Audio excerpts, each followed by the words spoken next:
ආයුබෝවන් ඔයාලා හැමදෙනාටම අද අපි බලමු අර්තාපල් අල බෙදුමක් හදන්නේ කොහොමද කියලා. මේක හරිම රසයි ඉක්මනටම ඔයාලට හදා ගන්නත් පුළුවන්. ගොඩක් රෙසිපි වගේම මේ රෙසිපි එකත් මට හදන්න කියලා දුන්නේ අම්මා. ඉතින් අම්මටත් මේ වෙලාවේදී ගොඩක්ම ස්තුතිවන්ත වෙනවා. අල බෙදුම හදන්න ඕන වෙන දේවල් මම description box එකට දාලා තියෙන එතනින් බලන්න. මගේ වීඩියෝ වලට ඔයාලා කැමති නම් මගේ YouTube channel එකටත් subscribe වෙන්න. ඔයාලා දැනටමත් subscribe වුණේ නැත්නම් පහළ තියෙන රතු පාට subscribe button එක click කරලා ඒ ළඟම තියෙන පුංචි සීනුවත් click කරන්න. මගේ වීඩියෝ එකට like එකක් දාලා යාළුවොත් එක්ක share කරන්නත් අමතක කරන්න එපා. අල බෙදුම හදන්න මේව තමයි ඕනේ වෙන්නේ. ලොකු අර්තාපල් අල ගෙඩි දෙකක් තම්බල පොතු අයින් කරලා ගන්න. ලොකු රටලුණු ගෙඩි දෙකක් හීනියට ලියා ගන්න. අමු මිරිස් කරල් දෙකයි, රම්පේ ලොකු කොලයක් මේ වගේ කඩා ගන්න. කරපිංච ලොකු අතු දෙකයි, කෑලි මිරිස් රස අනුව, ලුණු රස අනුව, ගම් මිරිස් කුඩු ඉතා ටිකක්, කරවල පොඩි කෑලි 10ක් විතර, සීනි තේ හැඳි කාලයි, තෙල් මේස හැඳි එකහමාරයි. ඔයාලා මුලින්ම කරන්න ඕන අල ටික මේ වගේ කොටු කපා ගන්න. මේ ප්‍රමාණය කොටු කපන්න. අල කෑලි ලොකු වුණොත් ලුණු මිරිස් රස හරියටම ඇතුළට යන්නේ නැහැ.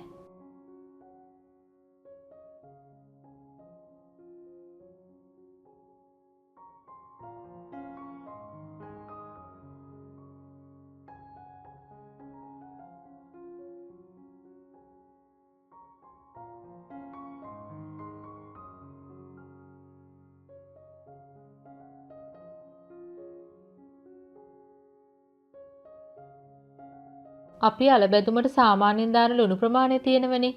ඒකෙන් භාගයක් මේකට එකතු කරන්න. දැන් ගම්මිරිස් කුඩු යන්තම් මේ වගේ දාන්න. ඔයාලා සැර කැමති ප්‍රමාණය අනුව කෑලි මිරිස් එකතු කරගන්න. මම මෙතෙන්දි මේස හැඳි දෙකක් දානවා.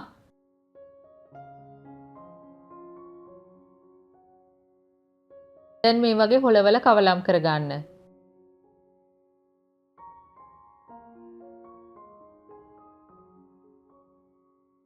අපි දැන් බෙදුම හදන්න පටන් ගනිමු. ඔයාලා ලොකු තාච්චියක් ගන්න. එතකොට අල කෑලි කැඩෙන්නේ නැහැ. තෙල් මේස හැඳි එකහමාර දැන් දාන්න. මුලින්ම අපි කරන්නේ කරවල ටික බෙද ගන්න ඕන.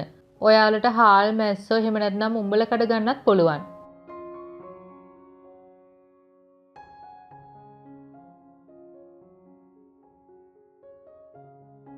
කරවල ටික හොඳටම බැදුනට පස්සේ ඒකටම ලූණු, කරපිංචා, රම්පේ, අමු මිරිස් එකතු කරන්න.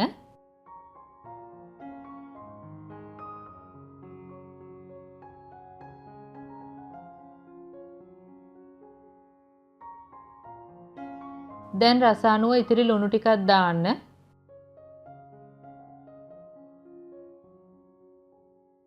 මට ඔයාලට කලින් කියන්න අමතක වුණා කහ කුඩුත් ඕන. තේ හැඳි කාලකට ටිකක් අඩුවෙන් දාන්න. දැන් මම එකතු කරන්නේ සීනි ටික. අපි මේ විදිහට සීනි එකතු කළාම ලුණු වලින් ලස්සන පාටක් එනවා.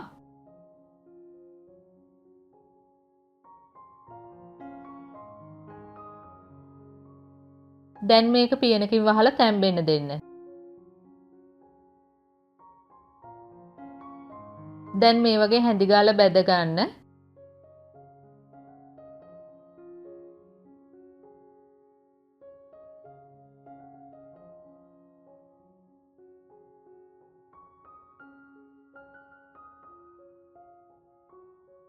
දැන් බලන්නකෝ බැදුම පාට වේගෙන එන්නේ. මේ තරමට ආවට පස්සේ අල මිශ්‍රණය එකතු කරන්න.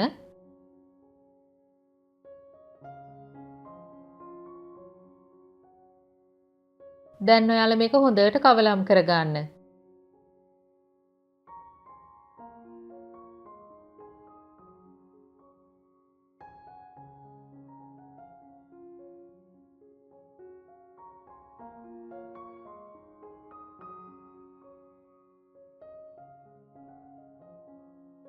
මේක කවලම් වුණ ගමන්ම ලිපෙන් බාන්න එපා. අල ටික ටිකක් බැදෙන්න දෙන්න. මේ විදිහට පියන වහලා චුට්ටක් තියාන. එතකොට තමයි ඔක්කොම රස එකට එකතු වෙන්නේ. දැන් ආයෙත් කවලම් කරගන්න.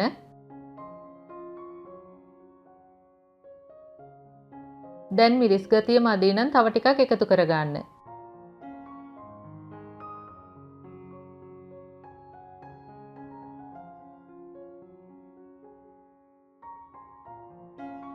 මේ වෙලාවේදී ඔයාලගේ අලබැදුමට ලුණු මදි වුණොත් ලුණු කුඩු දාන්න එපා.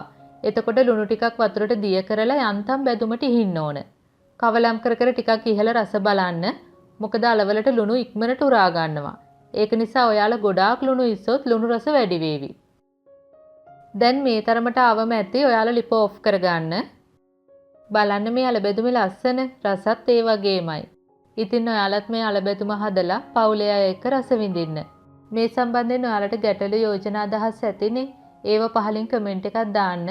අපි ආයෙත් මේ වගේම රසබර වීඩියෝ එකකින් හමු වෙමු. එතකන් ඔයාලට සුබ දවසක්. ස්තුතියි.